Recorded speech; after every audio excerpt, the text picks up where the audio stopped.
The views expressed during this program are not necessarily the views of the station, its staff, or management. Equal time will be given to people with opposing views. And good morning, West Michigan. This is the Renegade River Show, and no, I have not had a larynx transplant. This is not Mike Hewitt, although Mike is on the line. This is Jim Riley. I'm the host of the Eye on Muskegon Show on Sunday mornings. Mike Hewitt, the host of this show, is in Las Vegas, and he is on the telephone. Mike, good morning. Hey, good morning, Jim. It's I don't know if I ever planned on being a guest on my own show, but I kind of like it. You got to love that. Yeah, and when I say good morning, that's to you. It's a little afternoon here in one of the drearier days here in Muskegon. But you're in beautiful, sunny, I would imagine, Las Vegas. What's going on down there? Well, I got to tell you, it is morning here. It's 9 o'clock in the morning, and of course, in Las Vegas, I have a cold snap, and it's been in the 30s. So, of course, about the time my trip is over with, it's supposed to be back in the 60s. So I didn't notice much of a difference when I got off the plane versus when I got on. Oh my God! At least temperature-wise, but it is beautiful, sunny in Vegas. Away from the Strip, Vegas community is a pretty place. Everything's new, and the economy is coming back fairly strong. I see new construction for the first time in several years out here. So there are some upstarts where Vegas had a tough time after the real estate collapsed, but now they're on the comeback trail. Well, now tell us, why are you in Las Vegas and why am I here? Well, I got to tell you, it's everyone's watching the firearms industry, and certainly, Renegade River is a firearms licensed, federal firearms licensed retail outlet. And I watch the news very close, trying to figure out where we're really at with potential legislation. The political winds are up to hurricane strength right now, and I just watching news, it's so biased, and frankly, the journalism is so inept that I really can't tell what to project for the firearms industry, and of course my business is part of it. And so I'm out here getting ready to attend what's called the SHOT Show, and SHOT stands for Shooting, Hunting, and Outdoor Trade, and it's a closed to the industry. You have to have you either have to be a federal firearms licensed retail dealer, or you've got to be law enforcement. You have to have some direct connection to the wholesale side of firearms to be able to attend this. Now, having said that, it's the biggest firearms trade show in the world. Last year they had an attendance of this thing of 61,000, and I bet there's going to be a ton of people out here just like me, that I'm here specifically to try to learn what's really going on beyond the rhetoric that we're hearing in the media. Well, that's important. As you say, it's so hard to get the truth from the television or reading even articles. I'm assuming that you're going to be sitting in some seminars. There'll be some people from NRA and others there updating you? Yeah, there'll certainly be. There'll be NRA, the Gun Owners of America, and a handful of other gun organizations will be there. But for me, what I really wanted to do is I wanted to have an opportunity to go to the booth, for instance, that Ruger has, and Smith & Wesson, and all of these the gun manufacturers, because everyone else has a pretty obvious political agenda. But I want to talk to the actual people that are trying to forecast and build their business in this kind of climate to find out what their view of it is. And I can call the folks at Gun Owners of America and say, what do you think is going on? But I want to talk directly to Ruger, and I want to talk directly to Smith & Wesson, those kind of organizations, to find out what their take is on it. Okay, and I will tell you, as someone who is relatively new to the gun world, I bought a couple of pistols over the last maybe 5 or 6 years, that Honey Bunch, my love, female, is interested in getting her own pistol, and and she's concerned, as so many people are, because we know with government funding shortages, or so they tell us, that the first thing that they tend to cut is police, and we know that what Muskegon Heights, at least at some point within the last year or so, was down to 5 or 6 full-time police officers. So if the folks who promise to protect us aren't going to do it, then it's up to us to protect ourselves. Yeah, I think that's true, but I got to tell you, there's another facet that I ask people to look at when they're making those kind of personal decisions. We often in our society like to refer to the police officers and firemen, emergency teams as first responders, when the truth of it is that it's highly likely that in an emergency situation, we are going to be our own first responder.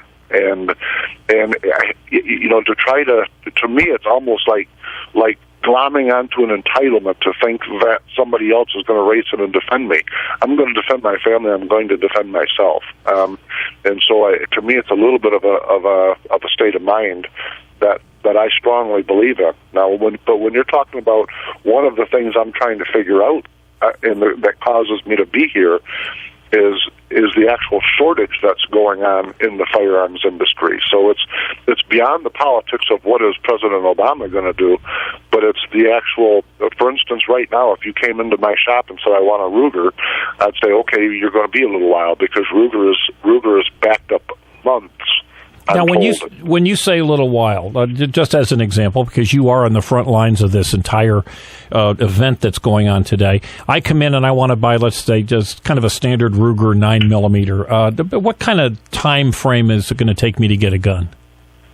It used to take you right immediately. Mm-hmm. I would have a Ruger LC9, just to pick one, and as a particular model, I'd say, okay, here's a very excellent carry firearm if that's what you're going to do, and here it is. We can get a purchase permit. We can get a phone call in to check your background with FBI NICS, and you can be down the road in 10 minutes or 15 minutes with your firearm after a nice background check has been done to make sure that you're not a person that ought not to have one.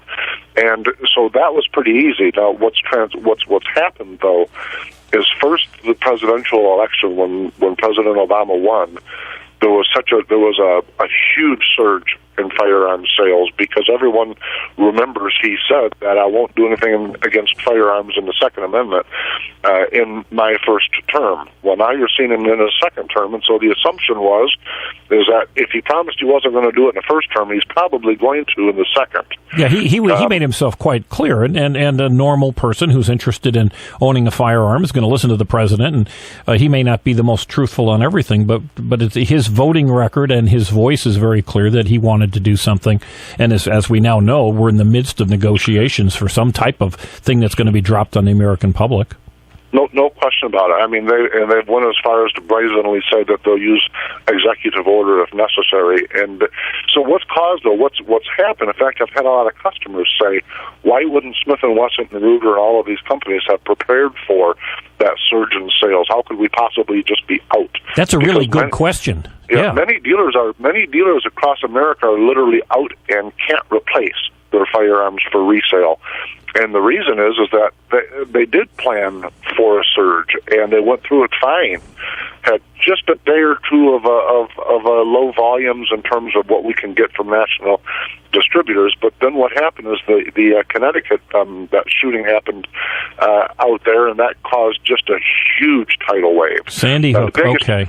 Yeah. Once that massacre happened out there, I'm telling you, it's the most crazed environment that I've ever seen in terms of trying to get the most. We've run out of 22s. Think about that, the ammunition. What used to be a commonplace, in fact, survivalists and preppers. One of the things that those folks like to keep on hand was 22 rifles, 22 pistols, with the idea that if whatever it is that they were prepping for, if that type of crisis happened, they could always get access to 22s. Well, guess what? We're out of 22s. Can't get it. Can't get 9mm. So this is unprecedented what we're seeing in the firearms industry. And certainly it is perfectly logical, because the President of the United States, the Vice President of the United States, some of the most powerful leaders in the House and the Senate, all on the Democrat side, have made it very, very clear that they believe that honest people honestly owning legal weapons are something that they need to stomp on and reduce, if not totally eliminate. Yeah, they do. The problem that we have is that it actually I'll probably get myself in trouble here, but it actually crosses party lines a little bit. We can say that all of the Democrats agree with what you just said, but a fair enough number of Republicans agree with that also. And in fact, I'll find myself in the dialogue with the people throughout the week where they'll be talking about the dreaded assault rifle. What does a guy actually need with an assault rifle? So I don't know. I don't have access to an assault rifle, but a military person that's actually serving in Afghanistan or Iraq or somewhere like that may. But a U.S. citizen doesn't have access to an assault rifle. The media's had such fun with these labels and these terms that they've absolutely bold-faced lied to the American people, so that what I'm getting at is the average citizen that's not involved in the firearms industry thinks that all of these guns that look military are assault, and they're not. They're not that. So where I'm going with this is a fair number of the Republicans have bought into that nonsense also. My golly, I didn't know that. Yeah, the statistics defy it. The actual mechanics of the rifle defies it, and the irony to it is that even in the Connecticut shooting, there wasn't one of those terrible, evil rifles used. It was a terrible circumstance. Please don't think I'm making light of it, but they've taken a really horrific crime scene, and what's that one guy say, that a no good crisis should go to waste? Yeah, that was Rahm Emanuel. Yeah, so we hear about the assault rifles and the Connecticut shooting, and it's sudden a fashion to me. Anyone that's not actually paying real close attention to the details, they're going to think that they're one and the same, and they're not. The guy used pistols, and they talk about the automatic weapon he had in his trunk.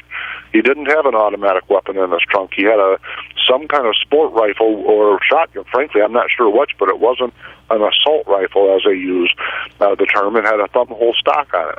Well, and one thing that I think is very important, and I don't mean to be repetitious, but I think given that there's so many people that don't understand, automatic weapons, which mean that you pull the trigger and they just spit out bullets. You pull the trigger once and it just shoots endlessly until they run out of bullets. Automatic weapons are illegal in the United States of America and have been for decades without a special, collector's permit or something. But as a general rule of thumb, they are illegal. The term automatic weapons, when you hear politicians and idiots on television talking about we've got to ban automatic weapons, they have been banned. They have been illegal for decades. Yeah, it's kind of funny. One of the guests that we had on this show several weeks ago, Brian Bailey. He's a gunsmith. He's a Purple Heart recipient, Iraqi vet. He's an extremely nice guy. More importantly than that, he's very knowledgeable in firearms. And so we go through all of the obvious questions. When you served in Iraq, did you serve with the kind of firearm that your average local person may own that's called an assault rifle? He started laughing. No, those are not the same firearms whatsoever. And so if anyone actually pays attention to it, if you break all the plastic off of these dreaded assault rifles, and then you break all the wood off of Grandpa's Woodmaster deer rifle, you're going to say, wait a minute, mechanically these are the same firearms, but one looks cooler. And so to your automatic point, the last time an automatic weapon was legal for civilian ownership, Bonnie and Clyde were still alive. Yeah, it's been almost 100 years. Yeah, people just don't. We're such a soundbite society, and it's so easy for them to say assault weapons and in the Sandy Point massacre, and that's the end of the soundbite. But it has nothing to do with fact. So it reminds me a little bit of Fast and Furious, because anyone that actually looks into the facts of that can see that was the first attempt at the Obama administration to attempt to create this big negative drama about the Second Amendment and firearms in general. And I don't know if we can debate whether it blew up in their face or not, but we can clearly see that the result of it were a lot of Mexican citizens died at the hands of gun lords that we armed, and a handful of American U.S. federal agents died. Well, and the Obama administration, they won't even acknowledge it yet, even though it's plain as the nose on their face. Well, they can get away with it because they've had a compliant media, but just for those who don't know, the Fast and Furious scandal, and it truly ought to be a scandal, that, as has been said, nobody died in the Watergate scandal, but in fact, Fast and Furious, many dozens of people died, and that was the federal government, the United States government, essentially, in this case, under the control of the Attorney General, Eric Holder, who supplied semi-automatic weapons, assault weapons, to Mexican drug cartels with the intent, or at least their stated intent, was to track them and then to see where they went, but there was no tracking done whatsoever. As a matter of fact, I think anyone who had looked at that situation would say that, wait a minute, what the intent really was on the Obama administration's behalf was to say that guns from the United States were getting into Mexico, and that would be reason for us to limit gun availability within our country. It blew up in their faces, but people like Piers Morgan and others have really blown it up. But I just want to give you one little point. We got a break coming up here. But this is a headline, two headlines. Number one, Sandy Hook massacre. Teachers in Florida are given free lessons on how to disarm a gunman and fire weapons. That's headline number one. But headline number two, Piers Morgan brings worst rating to CNN primetime slot in 21 years. So the American people are still pretty smart. God bless you for pointing it out. That's an absolute fact. Well, we've got a break coming up here. Now, Oscar's making a funny face at me. I'm not sure. I've seen that before. I'm not sure if we should still be talking or not. This is your show. I'll let you talk until Oscar jumps in. That's funny. Oscar, take us to a break, and we'll be back shortly. Okie doke. $5,000 reward for information leading to the arrest and conviction of the suspect or suspects responsible for the death of Alvaro Lora. Alvaro was 72 years old, was found by his daughter on April 27th inside his home in Muskegon, brutally stabbed and beaten to death. And still, the homicide remains a mystery. Please help Alvaro's family for justice. Anyone with information is urged to contact the Muskegon Heights Police Department at 231-733-8900 or Silent Observer at 72-CRIME. Make a run for the border. Taco Bell is waiting to cook for you. Delicious tacos, nachos, chalupas, gorditas, quesadillas, or try their famous grilled stuffed burrito for only $1.99. Make it a combo for only $3.49. Their large variety includes specialties, combos, supreme salads, and kids' meals. Taco Bell, the best fast food north of the border. So walk in or drive up. Visit all of the Taco Bells in West Michigan. Open Sunday through Thursday, 10 a.m. to 11 p.m. Taco Bell's open Fridays and Saturdays from 10 a.m. until 1 a.m. Bad boys, what you want, what you want, what you gonna do when Chevy John Brown come for you? Call Bad Boys Bail Bonds, open 24/7, 365 days a year. Agents statewide and nationwide. We do 10% bonds for less. Call toll free 866-728-6400. And remember, if we can't get you out, you ain't getting out. Payment plans available. Call now, 866-728-6400. Classic Computer Sales and Service. They buy, sell, trade, repair, and upgrade. New custom-built computers, 3-year guarantee, excludes laptops. Or your computer tuned up with more memory, hard drive, or maybe a DVD burner installed for $49.95. Need cables, power supply, or get the computer built the way you want it. You can do it at Classic Computer in their new location, 1921 Apple Avenue, Suite B. Call 773-5957. Classic Computer with hometown quality service. And the Renegade River Show is back right after that break. This is not your golden-voiced host, Mr. Hewitt. This is the guy from the earlier show, Jim Riley, the Eye on Muskegon show every Sunday morning, 8:30 to 10. Get my little ad in there. But we do have Mike Hewitt on the phone from Las Vegas, the SHOT Show. Yeah, what do they call that, Jim? We've got it on location. Is that what they say? Oh yeah, you're doing a remote, a live remote. Yeah, I'm doing a live remote. I'm on location and on an assignment away from. Anyhow, that's right. Yeah, and you brought in the second tier here to hold down Muskegon. Yeah, you betcha. I got it. I think you're the first here, and you're doing a marvelous job. Thank you very much, especially for jumping in at the last moment for me. Well, the pay that you offer is so spectacular that one can hardly say no. Jim, I even hear Oscar in the background laughing. Well, too good. Anyway, hey, we were talking about something before the break, which I've absolutely totally forgotten. But during the break, Oscar brought up the situation, and you brought up the situation of teachers being armed, and some thoughts about that. You know what? Some of it, what I'm going to say maybe has become cliche because it's been so much in the media with the few voices that have had to say it very loudly and over to get attention. But the cliche part here is we got the president with firearms. We've got senators and congressmen that are armed, and many of them with security. So all of the things that you can possibly think of in our society that we treasure or that we revere, they're guarded by guns to keep the bad people away, but that which is most precious to us as our children and the future of America, we say, oh no, let's leave them exposed. And it just doesn't make any sense to me when we look at the stats for how weapons are used. You got 300, and depending on who's telling the story, 320 or 330 million people in America. What we're really dealing with when we look at gun violence is an extremely small percentage of the public. But those 1 or 2% are the people that, like we just saw, are exposing our children to harm. And yet there's voices that say, let's not defend our children. And to me, that's just such a foreign way of viewing it.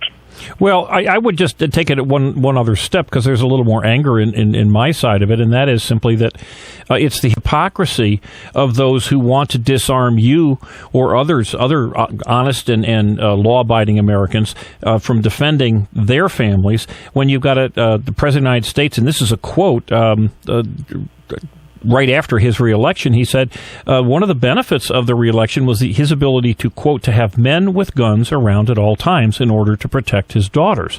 Now, that is a very honest and understandable feeling. You want to make sure that your children are protected. We know that most of the leaders, and I use that term loosely, but those leaders in the House and the Senate and all the various bigwigs in Washington, D.C., they send their children to very expensive private schools, not those public schools in Washington, D.C., and every one of those private schools is protected by armed guards. And yet they want to make it illegal for us to have that kind of protection out in the rest of the country. No question about it. In the middle of all this, by the way, one of the hundreds and hundreds of executive orders he's signed is the one that re-extends him for having Secret Service not for 10 years after he leaves office, but for the rest of his life. Yes, yeah. Isn't that interesting?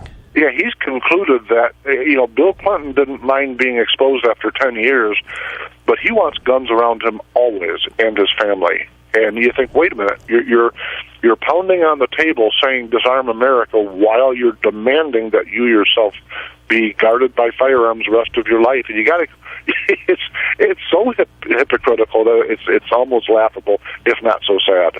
Well, it's, as far as I'm concerned, again, we're just sitting out here in small town USA, and we're seeing how the average American citizen is responding to the fear of being disarmed by our government. Remember, we're not worried about Canada invading us. We're not really even worried, certainly here in Michigan, we're not worried about being invaded by Mexican or Colombian drug cartel people.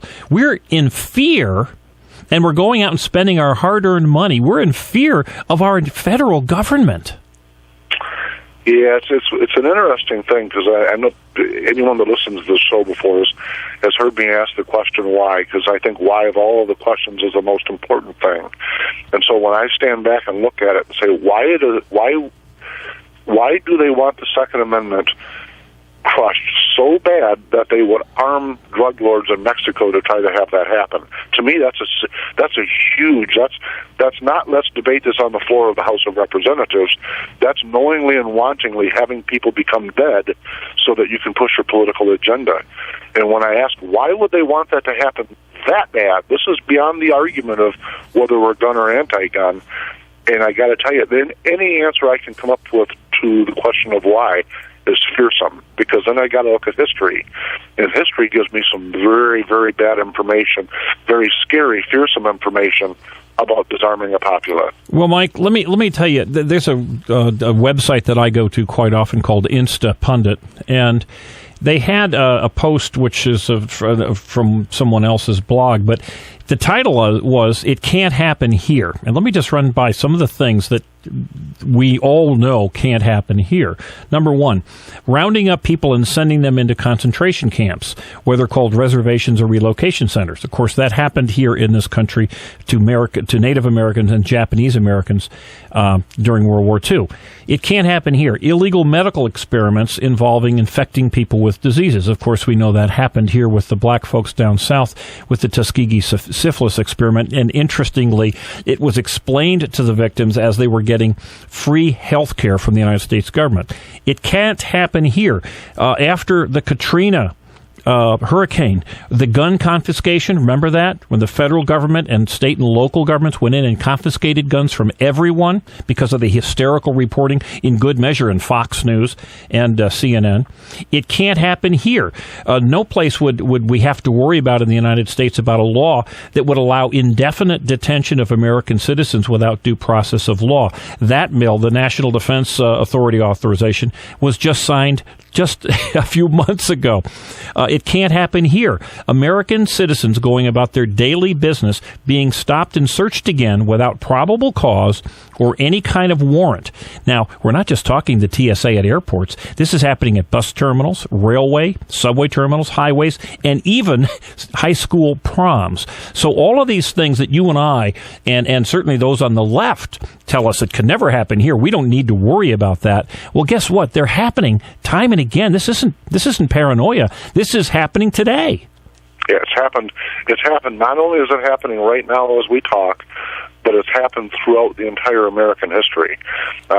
Abraham Lincoln was notorious in some of the things that he did to squelch those who opposed him, even in the lead up to the Civil War, even before he was elected. Oh yes, yeah. And you know, but we're right. And what's that? To the victor goes the propaganda, and that's what we saw with that example.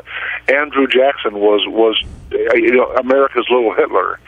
And it's a fascinating thing that we still have a society that thinks just exactly what you said. It can't happen here, even though it's happening while they're saying it. Well, in many cases, too, our education system is dumbed down students so much, and there's so little history being taught. And your point about Abraham Lincoln, and I forget, what did he suspend? He suspended habeas corpus, I believe.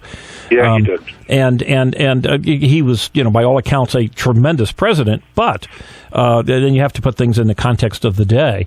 But he was a very, very heavy-handed president also. Yeah, I was reading this morning, the text of the speech that says a house divided cannot stand.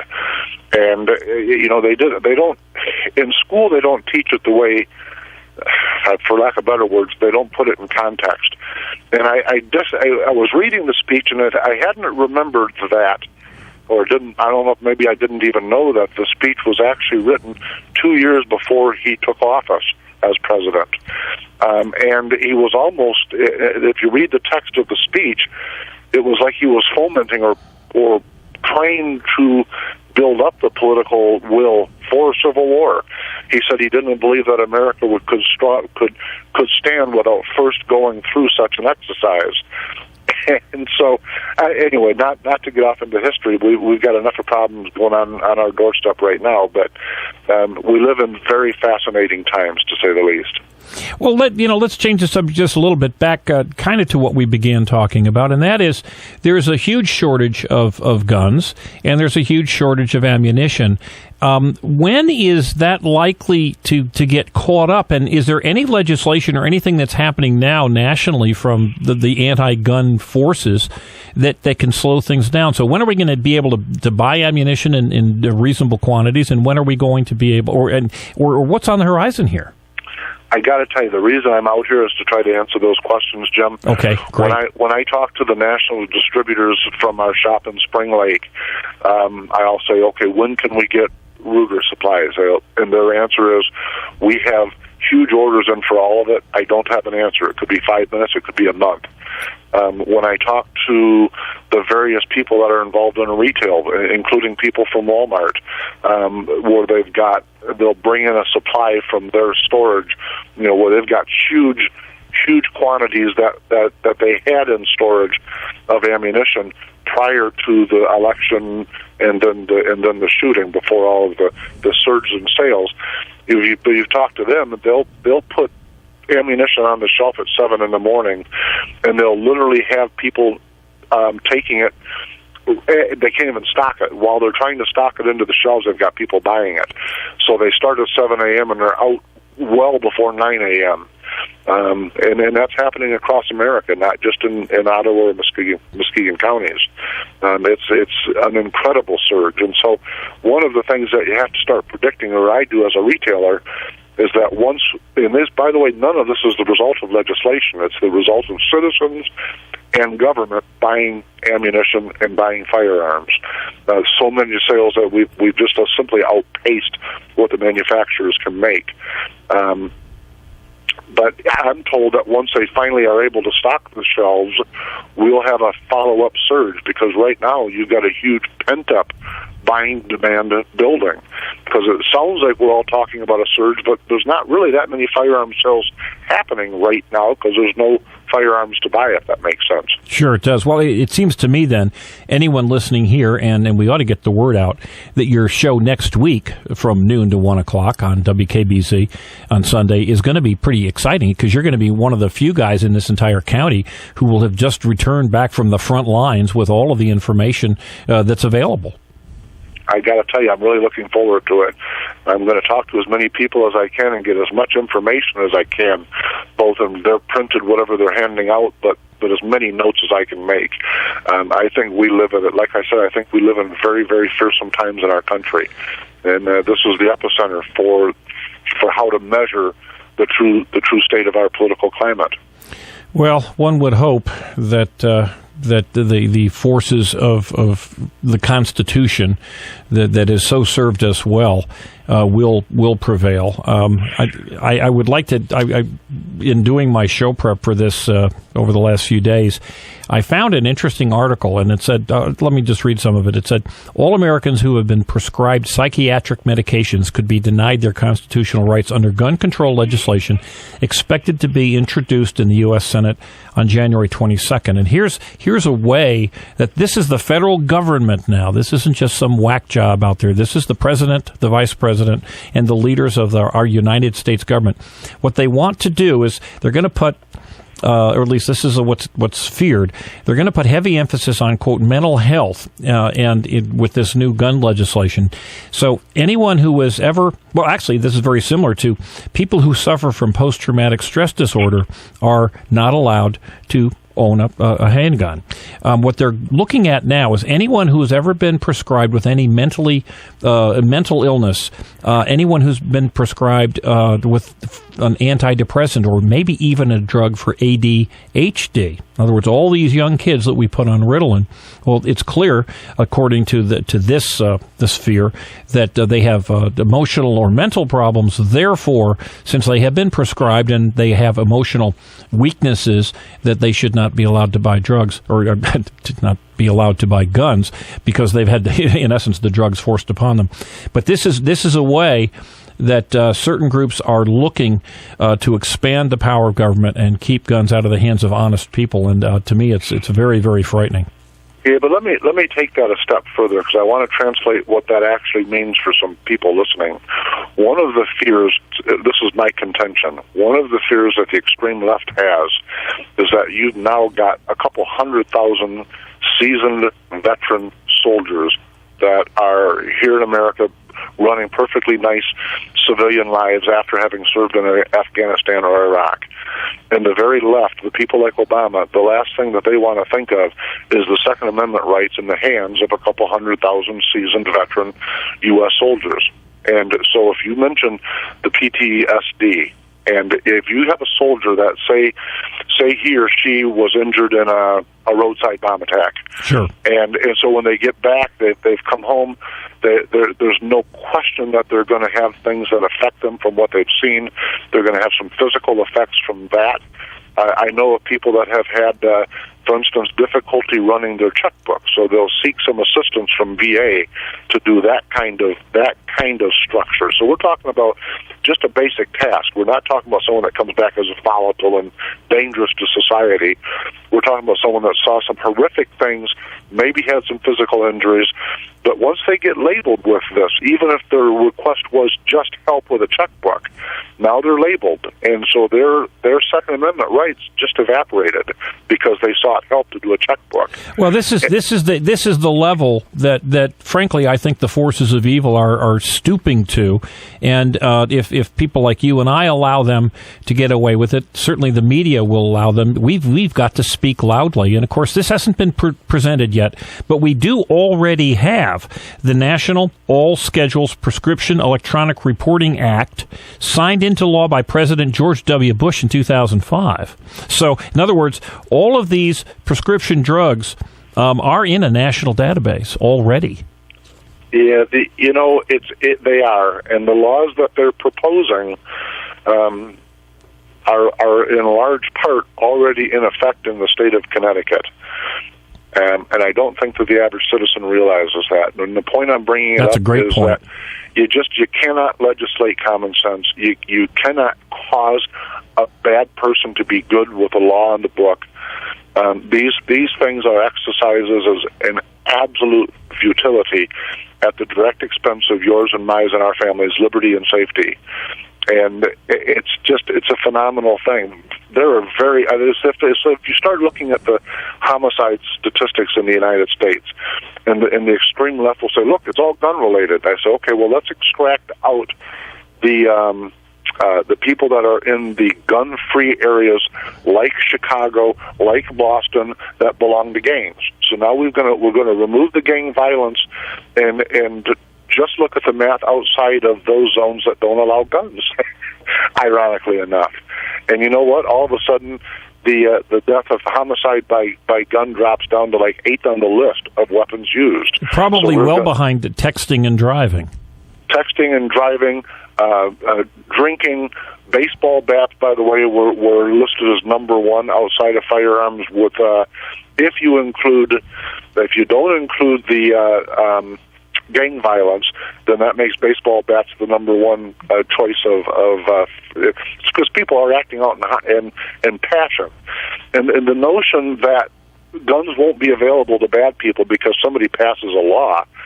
It's just there's no place in history that makes that rationale logical. Unless your real goal is to get the guns out of the hands of honest people whose politics you disagree with. Yeah, if that's right. If we fall back to my favorite question of why, and we set aside all of these maths that just don't fly, the only one left is a disarming of the society. And when they start coming up with some of these early trial balloons where they're trying to disarm our soldiers first, you gotta say, what the heck are they really doing? Now, I'm not a conspiratorialist, and if you didn't have things like Fast and Furious as a backstop of shining example of just what those people are capable of. I mean, just as an example, if you look at the kinetic thing, and I'm not putting this forward, so please nobody misunderstand me, but there are a lot of people that say what the facts are as presented by the media have nothing to do with anyone that pays attention and listens to the 911 tapes that are now public information. So if you read, my point is, if you listen to the phone calls coming in and the dispatch going on with the police, and you compare that to the facts that the media are presenting in the case, you got to go, wow, it doesn't even sound like they're talking about the same circumstance. I've done a little homework on that myself, and it is frightening. Hey, Mike, we've got to make sure that your show continues on by getting some advertising plugged in here. So let's take a little break. We'll be back with the Renegade River Show with your host, Jim Riley, and special guest, Mike Hewitt. I love it. $5,000 reward for information leading to the arrest and conviction of the suspect or suspects responsible for the death of Alvaro Lora. Alvaro was 72 years old, was found by his daughter on April 27th inside his home in Muskegon, brutally stabbed and beaten to death. And still the homicide remains a mystery. Please help Alvaro's family for justice. Anyone with information is urged to contact the Muskegon Heights Police Department at 231-733-8900 or Silent Observer at 72-CRIME. Bad boys, what you want, what you want, what you gonna do when Sheriff John Brown come for you? Call Bad Boys Bail Bonds, open 24/7, 365 days a year. Agents statewide and nationwide. We do 10% bonds for less.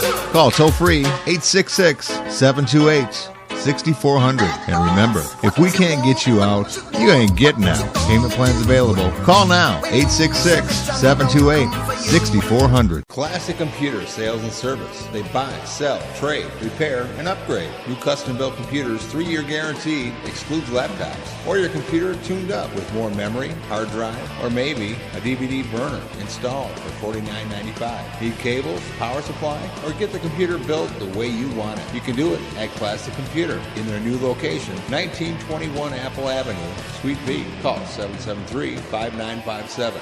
Classic Computer with hometown quality service. Make a run for the border. Taco Bell is waiting to cook for you. Delicious tacos, nachos, chalupas, gorditas, quesadillas, or try their famous grilled stuffed burrito for only $1.99. Make it a combo for only $3.49. Their large variety includes specialties, combos, supreme, salads, and kids' meals. Taco Bell, the best fast food north of the border. So walk in or drive up. Visit all of the Taco Bells in West Michigan. Open Sunday through Thursday, 10 a.m. to 11 p.m. Taco Bell's open Fridays and Saturdays from 10 a.m. until 1 a.m.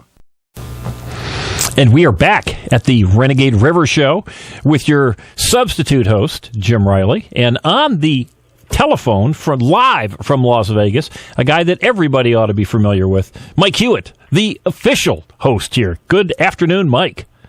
Good afternoon again, Jim. I got to tell you, it is so fun having you do all the work for my show. Thank you very much. Oh, and you wouldn't believe the spread of food that you guys have got out here, and all the dancing girls and the little Hooters outfits. It's just wonderful here on an early Sunday afternoon at the Renegade River studio here. It's amazing how that always happens when I'm out of town. There we go. Well, or of course, it could just be me and Oscar, and sharing a Subway sandwich.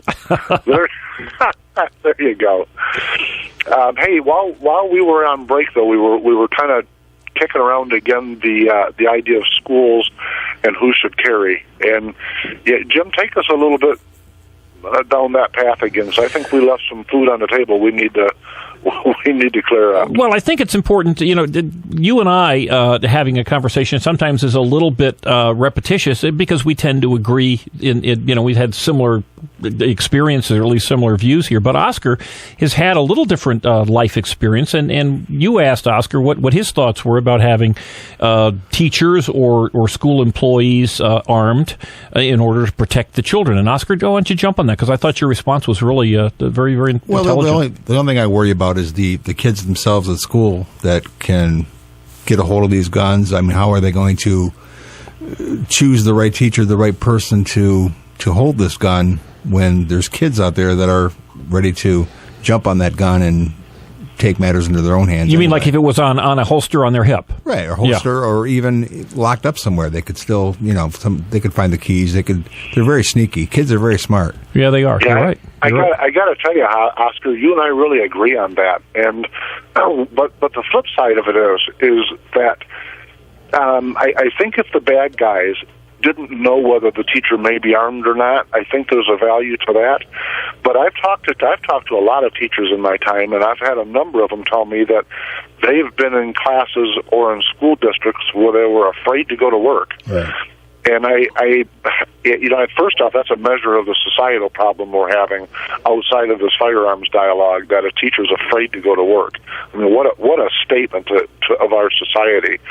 But aside from that, one of the things we were talking about on break is that I think it's important, at least in my mind, that whoever is carrying firearms in a school setting has a whole bunch of training But if I were a teacher, I wouldn't want you or the president or our legislator to tell me I don't have my Second Amendment rights and I can't defend myself. So there's a fine line here where I think you're right. I wouldn't want to see some big bully knocking down a teacher and taking his or her gun away, but the teacher ought to be able to defend themselves. Well, Oscar, yeah, you.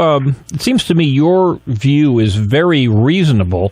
You're not necessarily against having someone in a school who is armed, but you are observant enough and intelligent enough to see that, well, wait a minute, just who carries these guns is critically important. But do you think, though, that there would be a way that let's say, take every school in just Muskegon County, for instance, is there a way that we could vet certain people? Maybe it would be custodians, maybe it would be administration, maybe it would be teachers, or someone, maybe perhaps even a hired guard.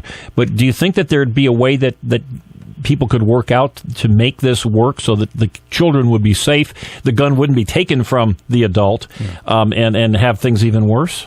Well, the guard, you said, that would be, for me, the ideal thing to do. The teachers themselves could have some kind of a beeper, some kind of a thing that they could push a button, a panic button, so to speak, to get the guard to come to their rescue. Ooh, I like that idea. So that way they have maybe one person in the or maybe one or two people in the school, depending on the size of the school, that have a gun and are waiting for, saying, and even just to have something like that to say if a kid gets out of hand with a teacher, they can still come in there, not necessarily pull their gun, but help the teacher out, to get the things back under control.